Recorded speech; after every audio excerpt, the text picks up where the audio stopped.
Derek Leebaert says in the introduction to his newest book that, quote, only four people at the top echelon of Franklin Roosevelt's presidency from the frightening early months of spring 1933 until he died in April of 1945, and in their different ways, they were as wounded as he. The book is titled Unlikely Heroes, and Mr. Leebaert puts the spotlight on people who served FDR for his entire presidency. Harry Lloyd Hopkins, Harold Ickes, Francis Perkins, and Henry Wallace. They all had a major role in creating and running what is known in history as the New Deal. Derek Leebaert, your book Unlikely Heroes starts with this sentence. One of Franklin Roosevelt's favorite poems was Kipling's If. I just happen to have a copy here, but I want to first ask you, why did you start it that way? Because for FDR, life was an ongoing test of endurance. And he wanted the people closest to him to be able to, as he said, take it, to be able to stick into the battle and to overcome all. If summarizes that ethic. I'm not going to read the poem, but it starts out, if you can keep your head when all about you are losing theirs and blaming it on you, if you can trust yourself when all men doubt you, but make allowance for their doubting too, if you can wait and not be tired by waiting or being lied about, don't deal in lies, or being hated, don't give away to hating, and yet don't look too good nor talk too wise. What does that paragraph sum up about your book? Heroes have to overcome all sorts of obstacles, physical, emotional, political. And FDR, of course, had been stricken by polio since 1921, and he had gone far to overcome that, and indeed to conceal it from much of the country. He surrounded himself with the four closest associates from the very beginning of his administration until he died 12 years later in April 1945, and by no coincidence, each of them was as grievously wounded as was he. Well, let's break it down. Who was Harold Ickes that you write about? Harold Ickes was a phenomenally powerful Secretary of the Interior. He was 59 at the start of FDR's administration in 1933. He had described himself as a loser and a has-been, as a single solo practicing lawyer in Chicago, constantly fecklessly suing the city. He was also what's today called bipolar and then manic depression. There were days when he couldn't speak, and he self-medicated on Nembutal and whiskey chasers from the beginning of this administration until the very end. And he had what at that time also was called psychodramas with FDR, where they would scream at each other. And Ickes had come from Altoona, Pennsylvania, had been an abused child, hated to be touched by men. So FDR, with his brilliant manipulativeness, would always sit across from Ickes and place his hand on his knee, which Ickes would adore and gush about. It was a strange relationship. Harry Hopkins. Harry Hopkins was 41 at the start of the administration, a professional social worker. He had always been racked by ulcers and had been as frail for as long as FDR knew him. He had served FDR when Roosevelt was governor of New York. In 1937, he had 3/4 of his stomach removed for a cancer operation. And his role was the de facto Secretary of Public Welfare during the 30s. And then during World War II, he became FDR's closest political military advisor. But what hasn't been known about Hopkins is that so much of that agony could have been avoided. He was bizarrely self-destructive. He would flush his medicines and nutrients down the toilet time and time again. As he would recover, he would go on drinking binges that would get him ill and back into the Naval Hospital. But the sicker he got, the closer and closer he grew to FDR. And that carried on throughout the war, as Churchill, Stalin, FDR all hovered around Harry's latest illness. Well, you told us that Harold Ickes was the Secretary of the Interior.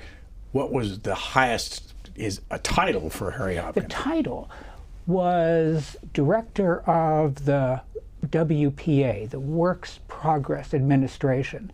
The mission of that, beginning in 1935, was to get as many Americans employed doing anything as soon as possible.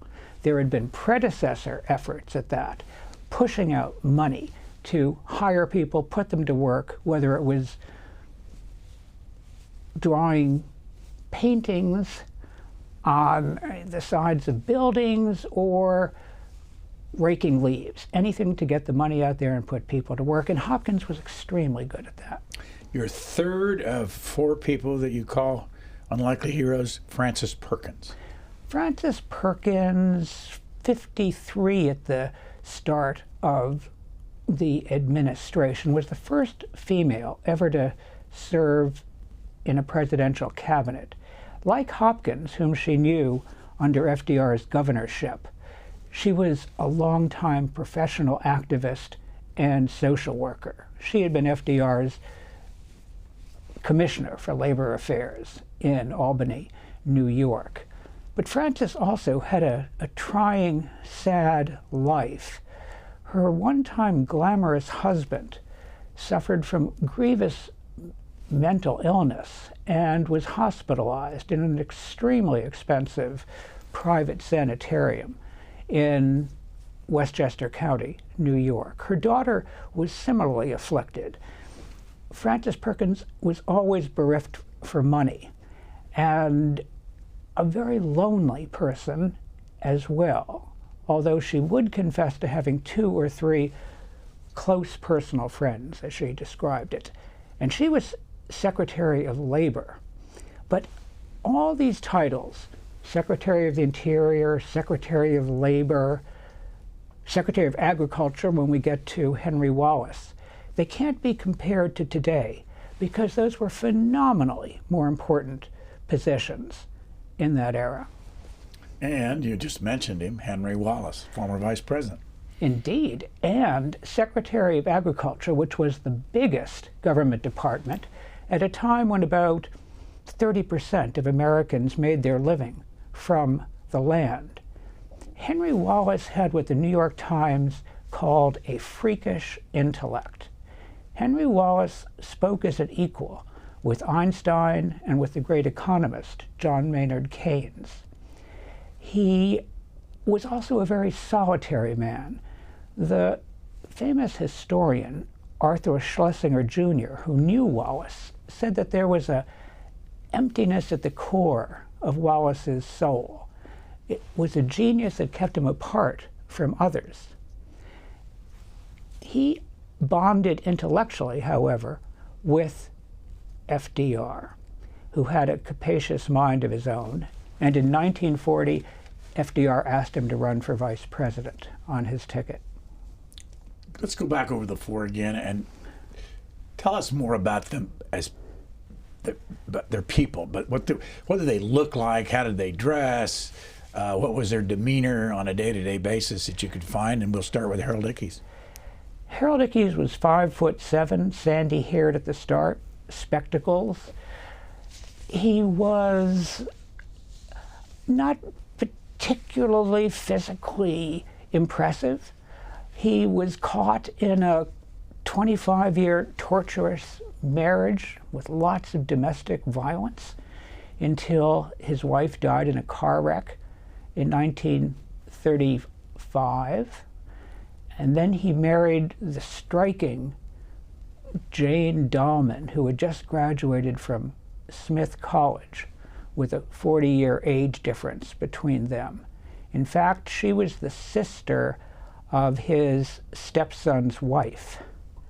And they had a storied romance. Jane, 40 years younger, would go on to march with Dr. Martin Luther King in Selma, Alabama, and to fund Planned Parenthood. And she herself, when she married Secretary of the Interior Ickes, became a force within the administration. Harry Hopkins, you told us some about him, but what did he look like? He was 6'1", very skinny, 160 pounds perhaps. But when he was ill, he would shrivel to 125, 128. And people often described him as looking like a corpse and a skeleton, especially during World War II, when he was doing diplomatic missions for FDR. But that was the source of his power, his illness, because everyone had to trundle to Harry Hopkins' illnesses. And if Harry could make such grievous sacrifices, surely we can too. How did it turn out that he spent 3.5 years living in the White House? Lots of people lived in FDR's White House. Missy Lehane, his closest female supporter, and his de facto chief of staff lived there. Eleanor had several of her friends living in the White House as well. For a while, Roosevelt's longtime aide, Louis, lived there as well. Was that Howe? Louis Howe, and his crippled valet lived there too. So it was often described as a hotel. And when the Nazis rolled into France in 1940, Harry Hopkins and FDR were working late, and FDR said, spend the night. He wanted people close to him like that. Frances Perkins, what did she look like? How big was she? Oh, I don't think she was particularly tall. She had a roundish face. Her mother had told her always to wear those tricorn hats because they would make her ugliness a little more appealing. She had a deep inner sadness to her in the eyes of many, and you can see that in photos of Frances Perkins. She said it pained her physically when she saw her photos in the newspapers. She always dressed in black because she wanted to be taken seriously. Henry Wallace from Orient, Iowa, tiny little place.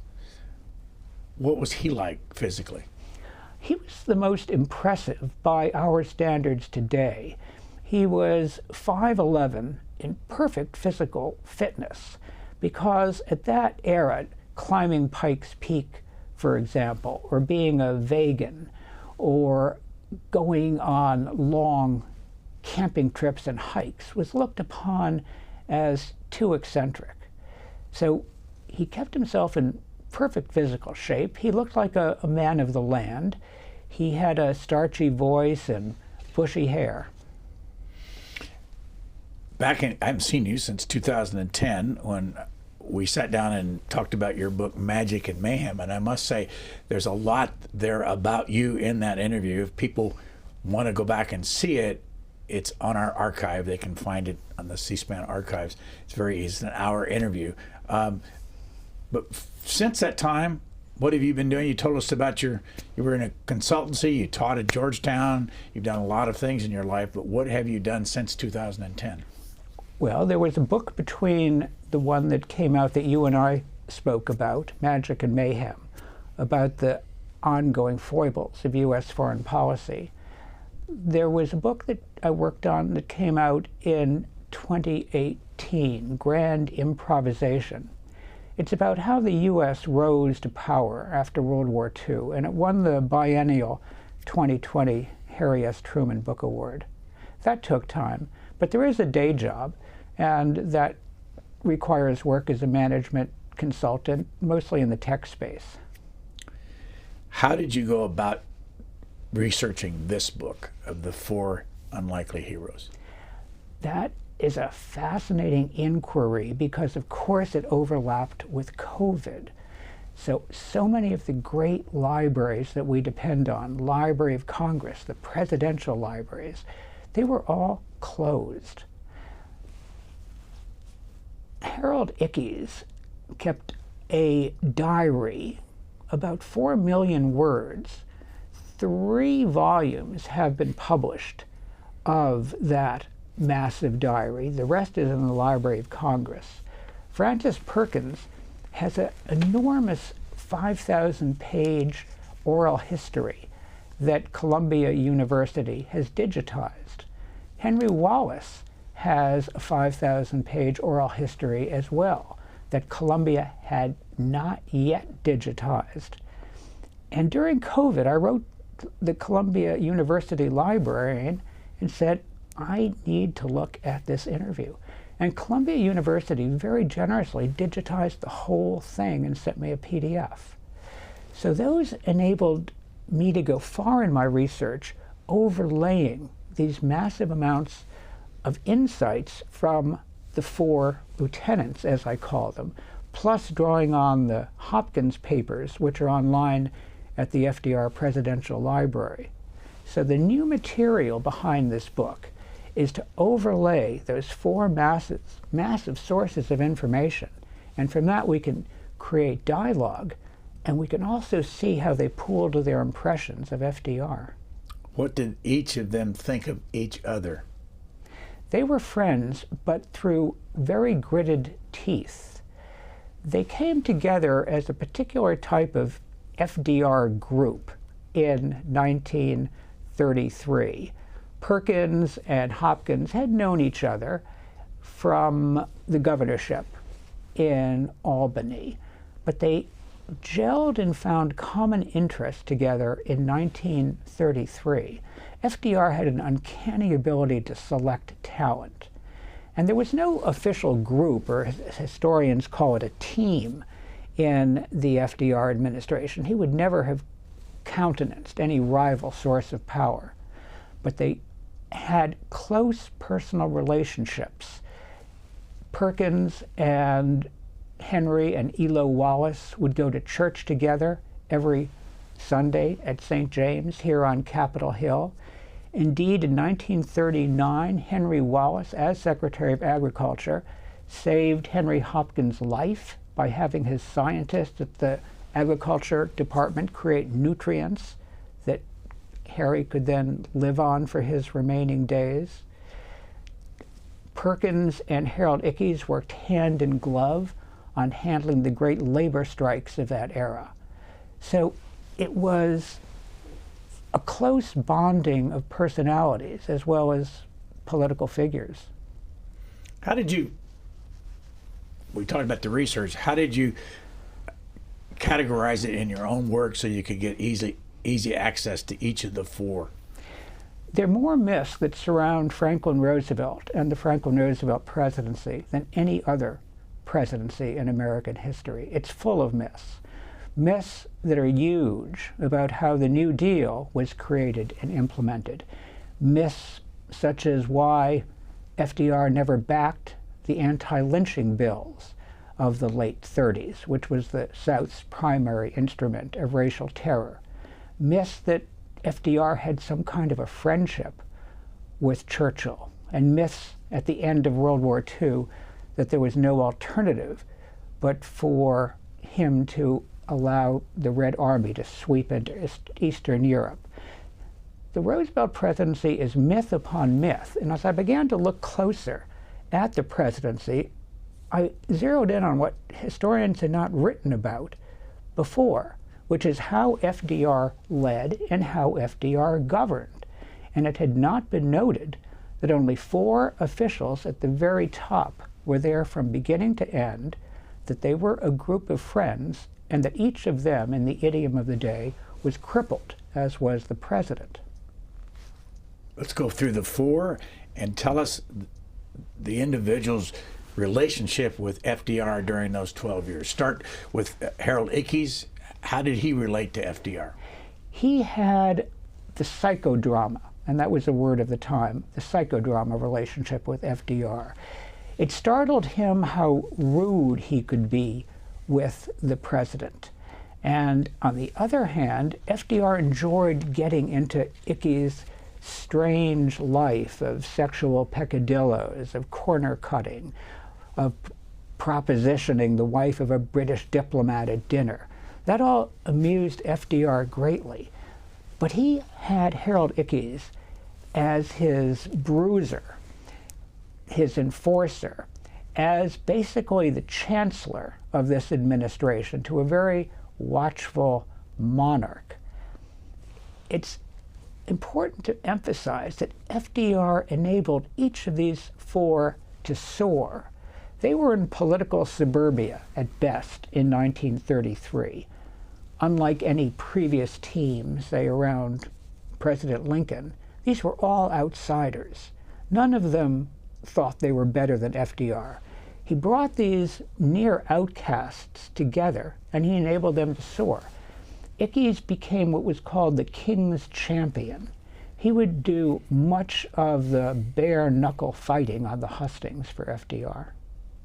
Harry Hopkins and his personal relationship with FDR? FDR had a great tactile sense as well. So whereas he'd put his hand on the knee of Ickes, who hated being touched by men, he would act toward Hopkins as if it was to a soldier in the trenches, squeezing his arm, getting him close. They shared the same doctors when Harry Hopkins moved into the White House. They could commiserate about their physical difficulties. It was not a friendship because FDR, according to Missy LeHand, was a man incapable of personal friendships. But to the extent that FDR allowed anyone to get close for a time, it would have been Harry Hopkins among the four. We'll come back to the other two, but you mentioned Missy LeHand. Tell us about her, and when did she die in the middle of all this? Yes, Missy LeHand was a girl from the working class neighborhood of Somerville, Massachusetts, and she had started as a secretary to, goodness sakes, to FDR even before he became governor. And she became very, very close to him in his recovery from polio in the mid-1920s. And when he was elected president, and came to Washington in March 1933, she accompanied him as a secretary, but she was much more than that. She was eyes, ears, at least as close to him as Eleanor. What'd she die of? She had terrible strokes at age 44 in May 1941 that truly crippled her. Indeed, her health had always been frail emotionally. Again, by no coincidence, time and time again, FDR would draw the wounded closest to him, including Louis Howe, who you'd mentioned earlier, a wizened, bent-over man who was reviled by his enemies as a gremlin. And Missy LeHand finally died after tormented years of being at home in Somerville, Massachusetts. She finally faded away in 1944. She was in her 40s? Yes. She was 44 when she suffered her strokes. But she was always the bright blue eyes and clicking high heels of the FDR White House. She was very close with Harold Ickes as a friend and confidant and advisor. Harry Hopkins, of course, became one of her pals as well. She was the gateway into FDR throughout the presidency until the tragic strokes of May 1941. Frances Perkins and her relationship to Franklin Roosevelt? She had known Franklin Roosevelt the longest, since he was a state senator in 1911. She had known him since before the polio, and she could recall what she described as FDR looking like a god king of an athlete as he would vault casually over a chair in a conference room. She knew FDR as the athlete, as the rising young inheritor. And she knew him at least as well as Missy LeHand, and perhaps better than Eleanor. They had a deep, deep trust, and she would do a lot of his behind-the-scenes work, ferreting out not just political intelligence from other politicians who would confide in her, But in an entire side story, she became his primary source of international espionage as the great power balance in Europe began to crumble in the late 1930s. Why did FDR tell Henry Wallace, who had been his Secretary of Agriculture, subsequent to that Secretary of Commerce, and in the middle the Vice President, to him that people thought he was a communist? Well, it's not FDR. They thought that Wallace was a communist. That was probably FDR's way also of tormenting Henry Wallace. FDR could be defined as a pretty conservative political figure, certainly for the time. Of course, he and the four lieutenants introduced the New Deal, but the New Deal should be remembered as the highest order of individualism, giving every American a chance, regardless of birth, geography, race, religion. It gave Americans a chance, and Henry Wallace was an ardent backer of the New Deal.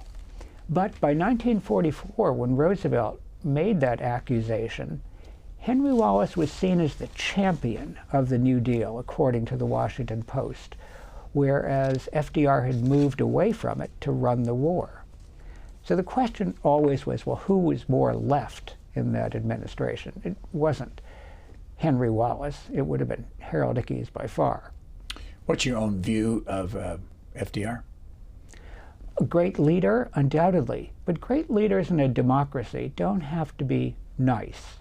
They have to bond with the rest of us. They have to convey optimism and uplift, but they don't have to be nice guys. And FDR was ruthlessly self-centered. Rarely did he take a political move that risked undercutting his drive to power. You suggested he was devious? He was renowned as devious, and he was no longer believed on Capitol Hill by the late 1930s. Harry Truman, who would become his last vice president for 80 days when Henry Wallace was pushed aside, said, "The president lies. He always lies." But FDR would lie even when he knew that you knew you were being lied to. He was exercising primacy. Because when FDR lied to you, you couldn't tell the beaming presence across the desk in the Oval Office, "You're lying." No. It was FDR asserting primacy, and he did it over and over again. You point out in your book that Henry Wallace started a program at agriculture that pays farmers not to farm. Indeed, that was revolutionary for the time, and has an enduring impact, as does so much from that era. Yes, it was called the Agricultural Compact, and it was a way to control farm prices, ideally to raise them up to be the equivalent of industrial prices and labor. Good idea. It's been a controversial one, but it's one that we have lived with for the past 90 years. Frances Perkins, Social Security and the rights of workers, do you give her complete credit for that? Complete credit. It was very clear, as she would say, but that was echoed by anyone who was close to those issues. FDR had no interest in Social Security. It was said that he was pacifying Frances because she demanded it. FDR had no interest in the National Labor Relations Act of 1935. She was pushing it, and on and on and on again. And when we get to 1939 and 1940, with the searing issue of Jewish immigration from Nazi persecution, we see Frances Perkins doing everything, along with Harold Ickes, despite FDR, to open the gates. Where did Frances Perkins get this attitude about doing this?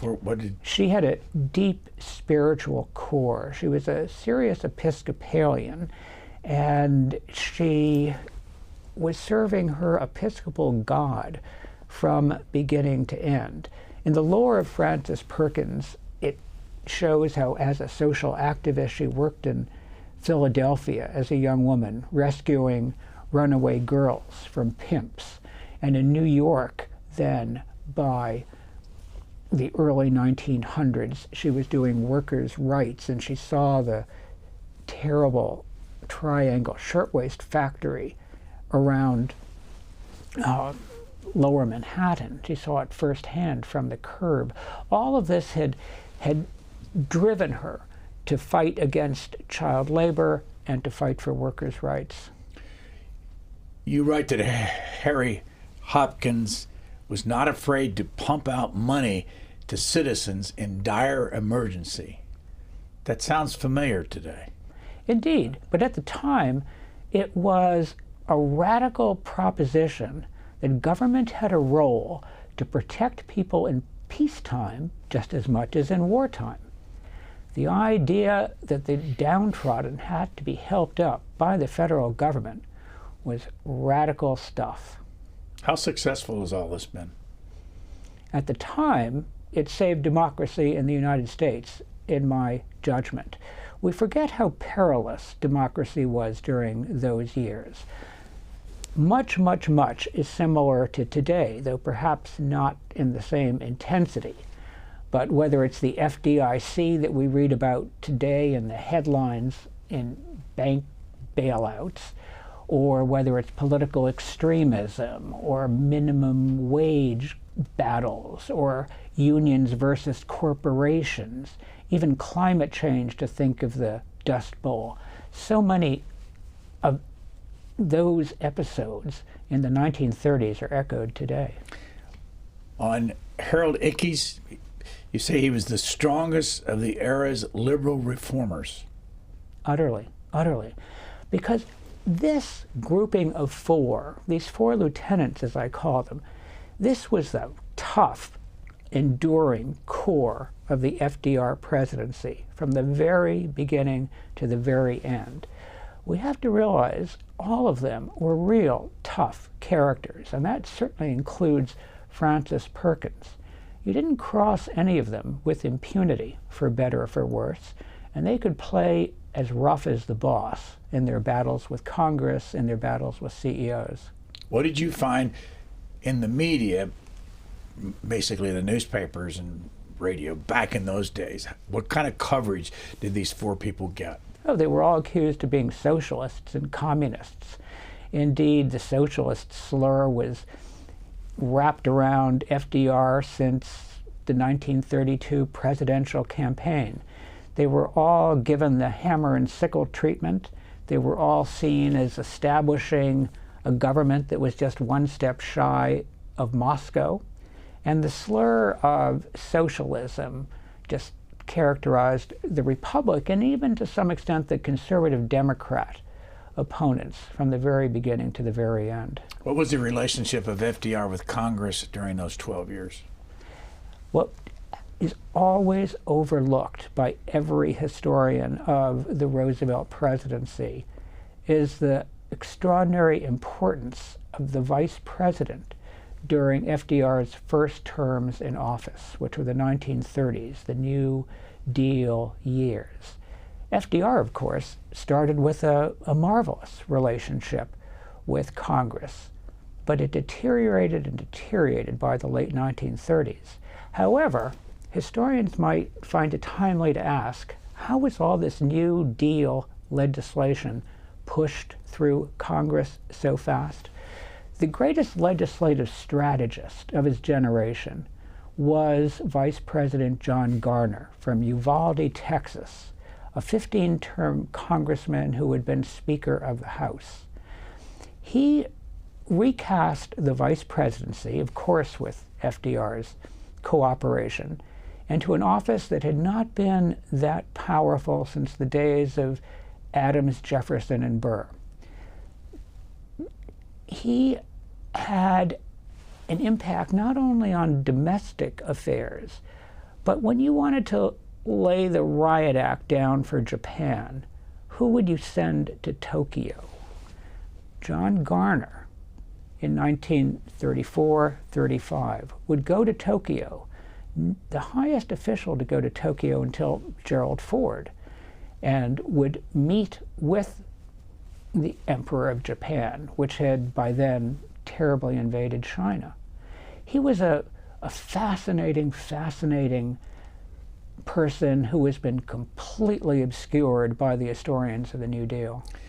Why is it, I was about to ask you that, why is it that we learned that Mondale was the first vice president to make a big difference, and then we learned that Al Gore was the first vice president to really make a difference, and you can just, Joe Biden was you just go down the list of, I never have ever heard anybody say that John Nance Garner was that important.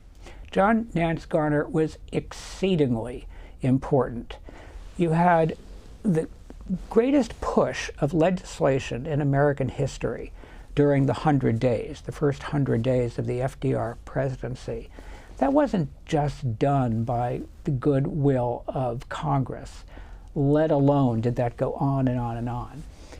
FDR called John Nance Garner old man common sense. He was 13 years older than FDR, who was 51 at the start of the administration.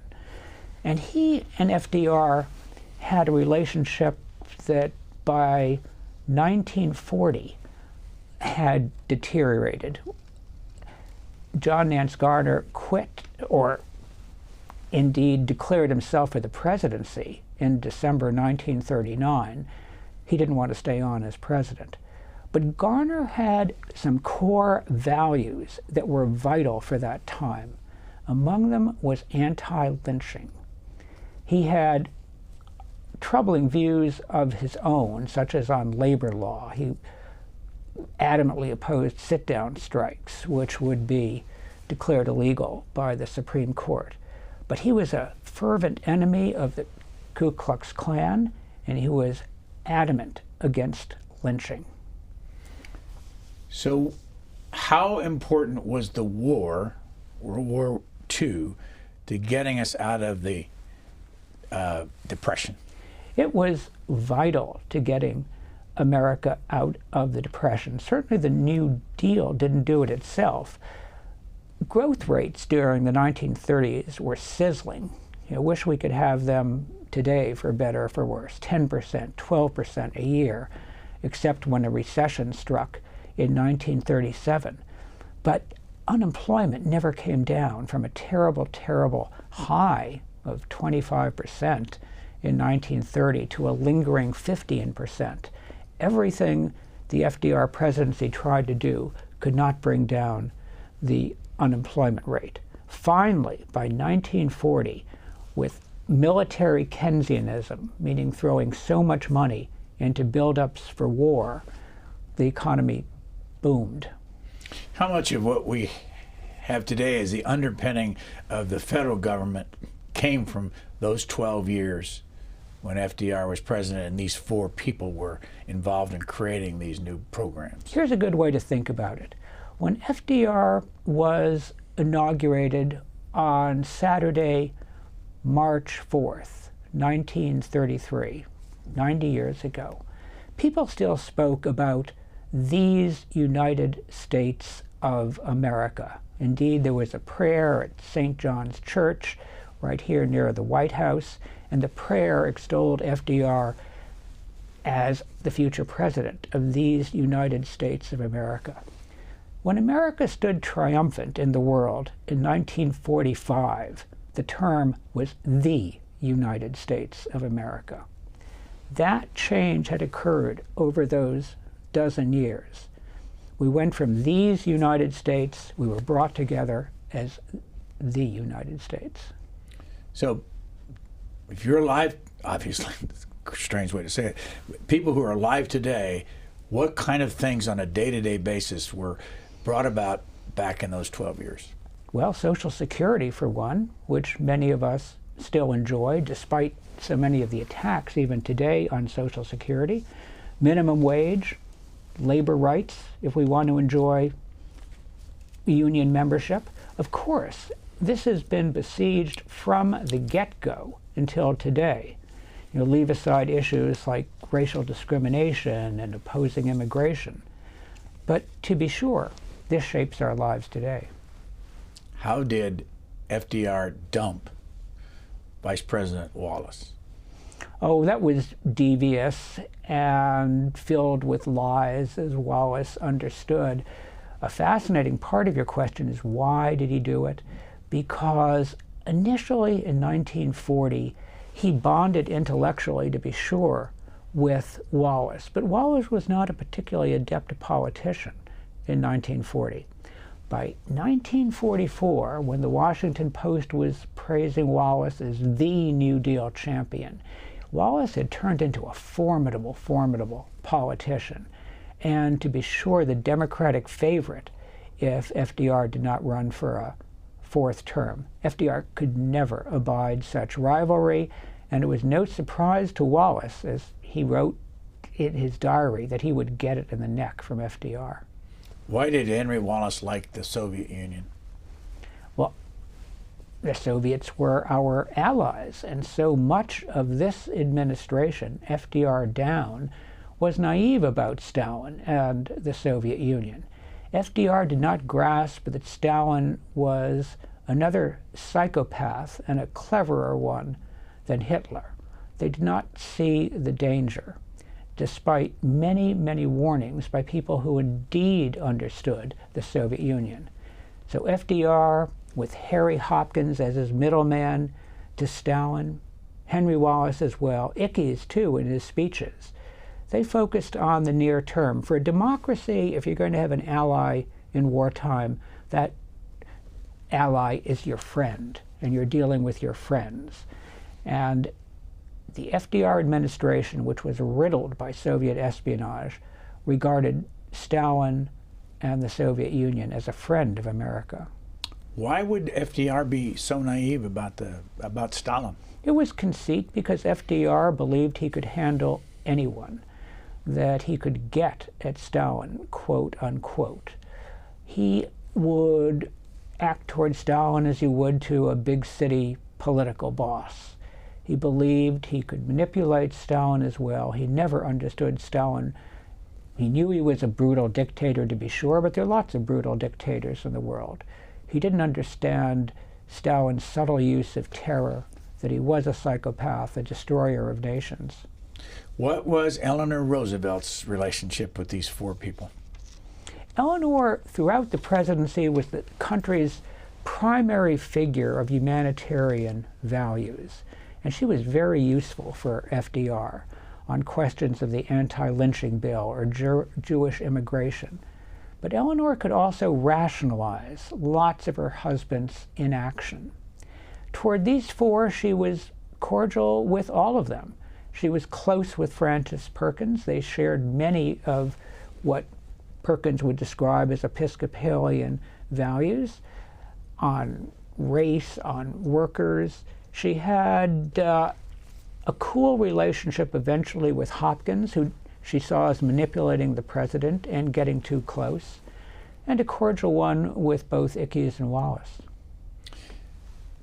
Down to the end of FDR's time, before he died in 1945, and we were in the war, what were some of the stories that these four, you can tell us about these four and how they related to the war effort as we got in those last couple years? That hasn't been understood by historians at all. The central role that each of these four figures played in delivering victory. On the home front, these were the equivalent of his military commanders. Think about this as a war of oil and machinery. 7 billion barrels of oil were used by the Allies to win World War II. The United States supplied 6 billion of those. The energy czar of all forms of energy during World War II was Harold Ickes. He played that vital role in getting oil to the Navy, to the Army, to the Air Corps. Right time, right place, always, and enabled victory through those billion barrels. Francis Perkins mobilized women on the home front, setting up child care centers, physicians for the families and children of GIs, and she mobilized a federal workforce of women. Henry Wallace, it's been completely forgotten, roused the country into war in 1941. Certainly FDR wasn't out on the stump talking about the need to intervene in Germany and to prepare for combat.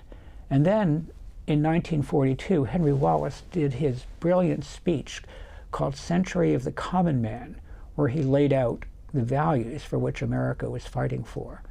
All of them had pivotal roles during World War II. Why did Henry Wallace want us to go to war?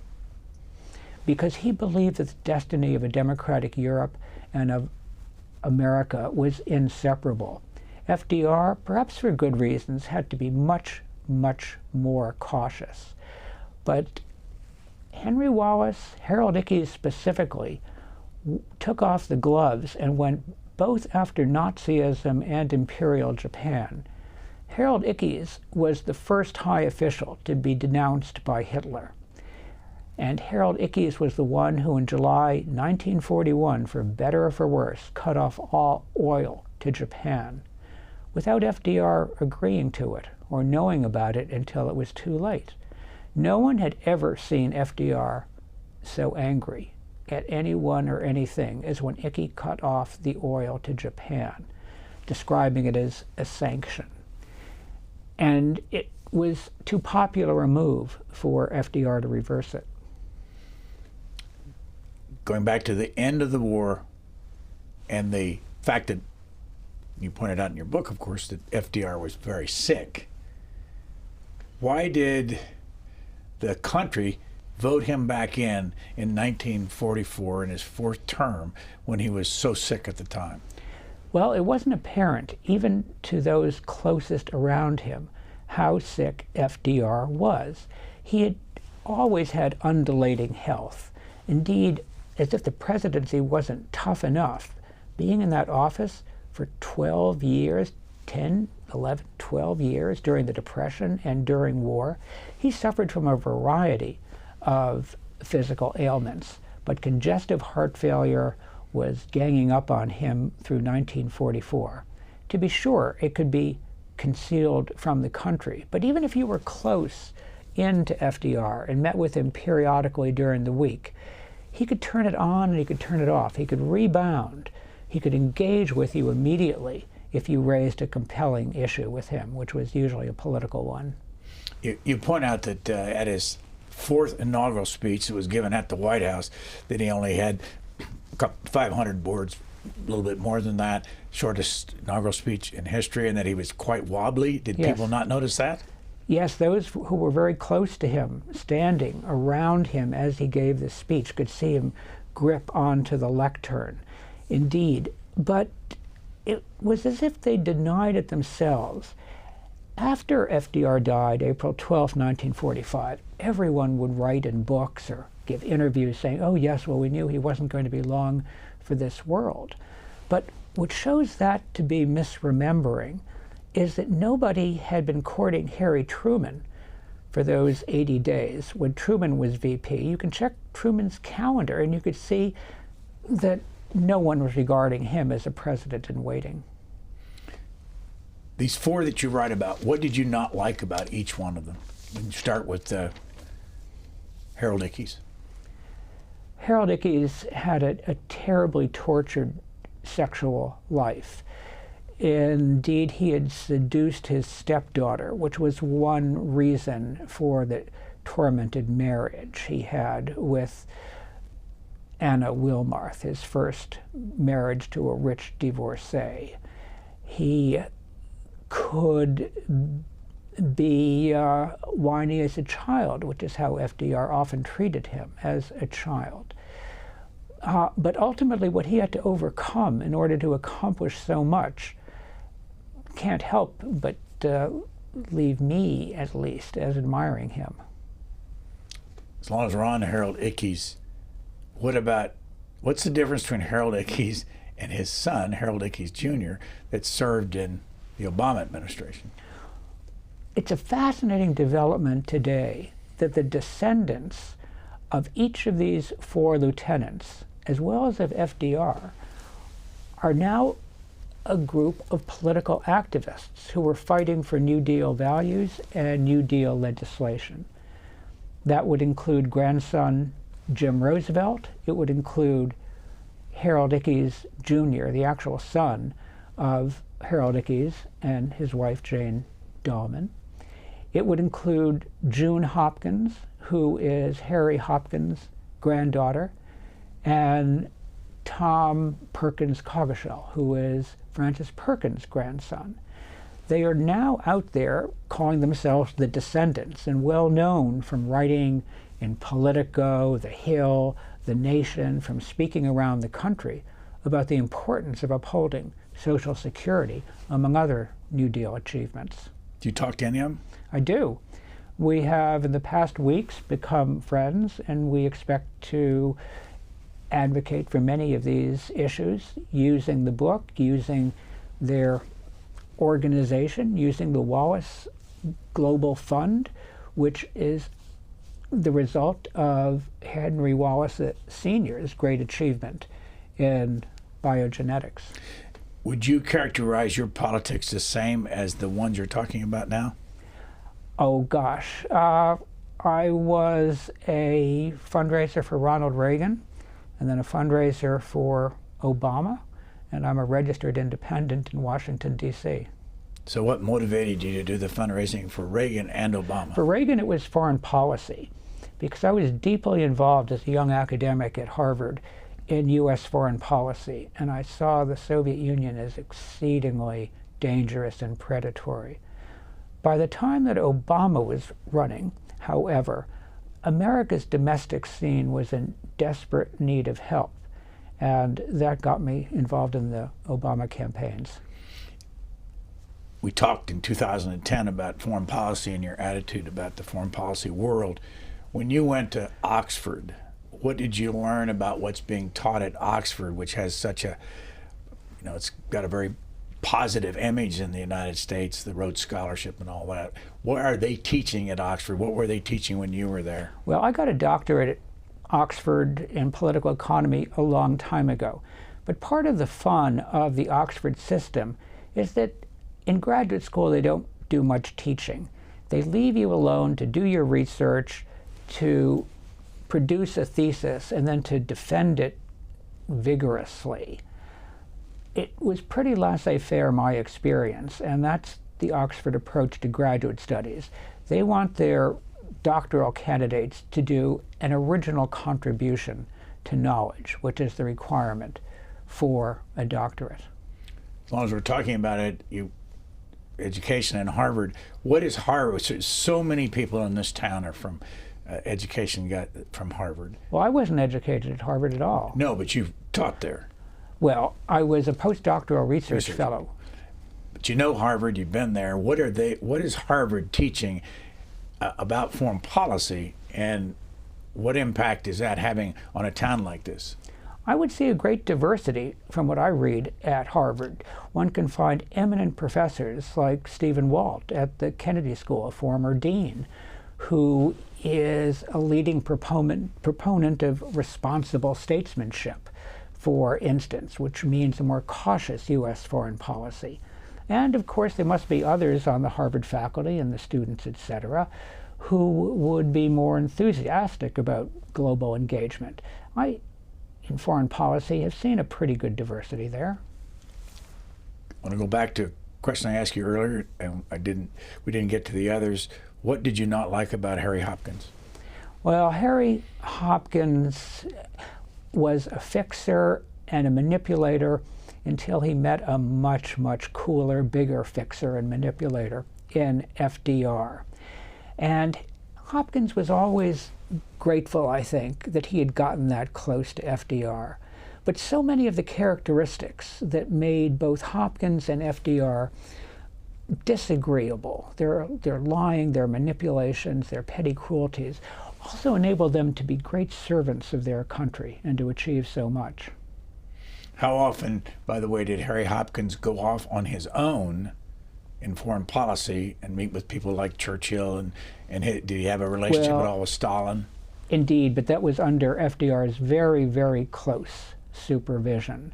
Indeed, he met Churchill, and even before America's entry into the war, and assured Churchill that America would not allow Britain to go under. Ditto, he would meet Stalin during 1941 once the Nazis turned on their Soviet ally.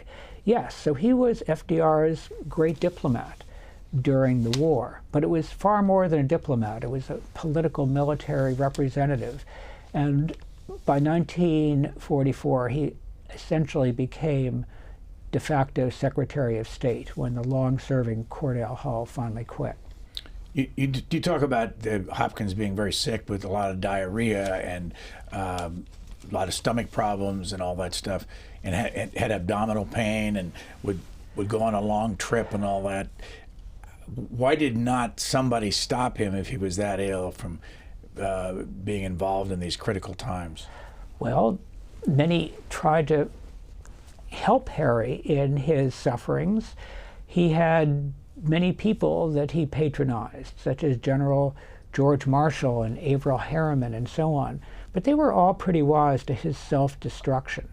And there was no persuading him to the contrary. The White House physician, FDR himself, knew that Harry would go off on drinking binges whenever he started to recover. But that was part of Hopkins' way of exerting power and getting close to FDR. There's one interesting note that you said that when they had the meeting in Crimea, that Stalin said basically, if you don't come to me, I'm not going to have this meeting. How often did that happen? That happened from Tehran in 1943 onwards. That was when FDR and Hopkins first met Stalin. Stalin said, sure, you can have a summit, but unless you come all the way to Tehran in what was then Soviet-occupied northern Iran, we're not going to meet. So time and time again, Americans compromised with Stalin. And we gave Stalin a flood of Lend-Lease aid, far, far what was needed to sustain the Red Army. We used no leverage on Stalin when we could, such as suddenly having, say, supply chain problems with the delivery of Lend-Lease aid. So we allowed ourselves also to be entirely open to Soviet espionage. They realized what was going on, they being Harry Hopkins. But the Soviet Union was seen as our friend. We had nothing to fear. We could be open with them. What happened because of this attitude toward the Soviet Union? What happened was a great deal of American secrets, including those surrounding the Manhattan Project, which built the atomic bomb, going to Stalin, and ultimately the Red Army sweeping into all of Eastern Europe and staying put, and presiding over a tyranny in Eastern Europe until the end of the Cold War. We have two people to go on my question about what you didn't like about them. Francis Perkins. Oh, most everything about Francis Perkins is admirable. Ickes remarked at the end, a month or so after FDR's death, that Frances has taken a terrible beating. She wanted to leave in 1940 already. FDR just wouldn't permit it. He ordered her as a president to stay in her role.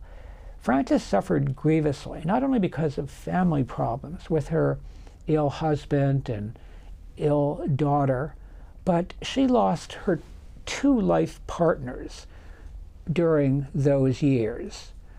Mary Harriman Rumsey, Averell Harriman's older sister, who died in a riding accident in 1935.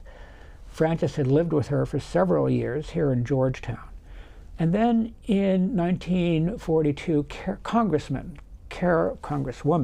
Caroline O'Day from the state of New York died as well after Frances had really stood by her deathbed for a long, long time. These were grievous losses for Francis Perkins. What did you not like about Henry Wallace?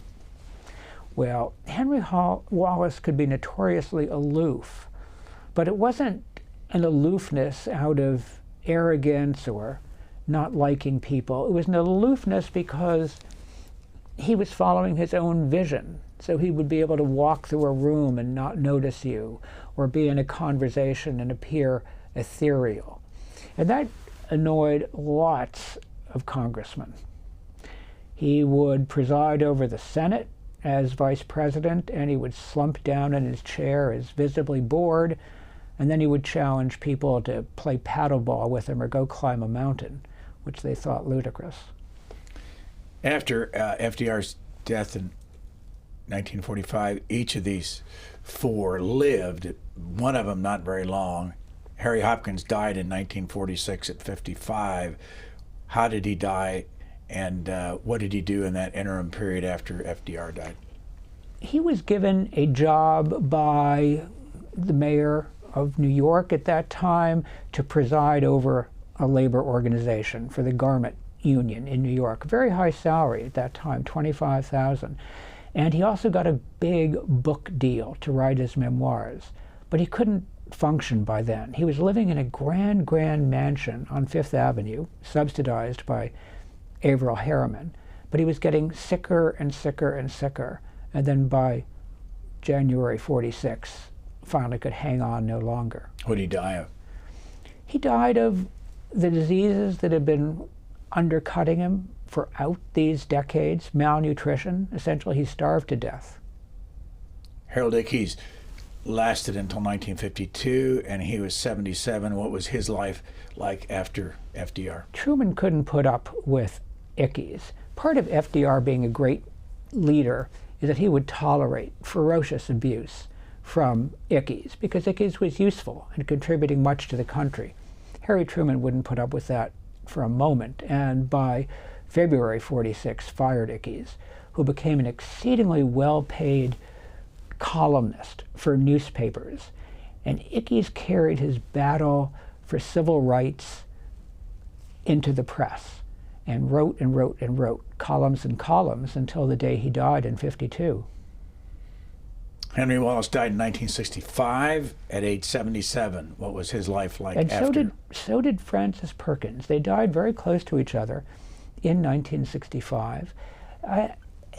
Henry Wallace ran for president, a feckless campaign, in 1948 that went nowhere and was regrettably backed, as he would acknowledge a few years later, by the Communist Party. He then became a farmer and withdrew from politics.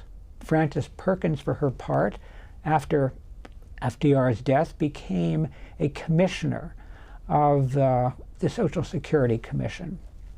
And she ended up her life teaching at Cornell as a lecturer.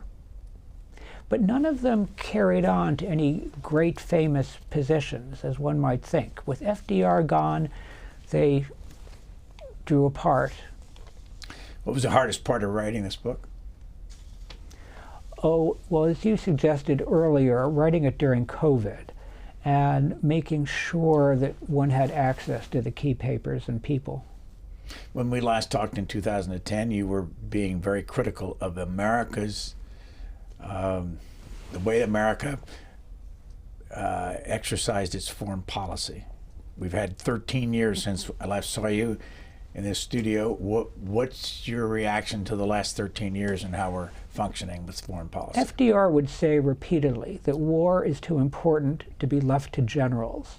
And that's worth remembering when we see so many generals talking on television, retired generals to be sure, with belated wisdom about America's failing wars. America has failed at war time and time again, and for the exact same reasons: Vietnam, Iraq, Afghanistan, believing that we can transform the world. Why? It's deeply embedded within our culture. We're a culture of change. We're a culture of immigrants. We're a culture many times of idealists, and it's easy to believe, one, that everybody would really rather be like us, and two, we have faith in silver high-tech bullets of weaponry, where we think that invading North Korea, as we did in September 1950, is going to be a cinch, where we believe in Vietnam that we can knock over the Viet Cong because we have helicopters on our side, or that Iraq and Afghanistan might be easy because of net-centric warfare. Would these four unlikely heroes be doing the same thing that Joe Biden is doing in Ukraine? Oh, that might be comparing apples and oranges, but Harold Ickes probably would do what he did toward the Spanish Civil War and want to pick up a gun and join the fight. Henry Wallace would be his more cautious self in foreign policy. Francis Perkins would want to spread the New Deal to Ukraine, and Hopkins would find some powerful mediating role for himself. Do you have another book in you? I do, but it's in the concept stage. Any rough idea of which way you're headed? Yes, it's a new understanding of the human experience, and it's exploring what the Romans called time the devourer, the extent to which destruction, war, delay, misdirection has held back the progress of civilization, at least since the 13th century. It goes back to an earlier book that I worked on, which was To Dare and to Conquer, about how the past 3 millennia have been shaped by special operations. Our guest for the last hour or so has been Derek Leebaert, and his book is Unlikely Heroes, Franklin Roosevelt, His 4 Lieutenants, and the World They Made. Thank you, sir. Thank you. Thanks for listening to the Booknotes Plus podcast. Please rate and review Booknotes Plus, and don't forget to follow so you never miss an episode. Questions or comments, we would love to hear from you. You can email us at podcasts@c-span.org.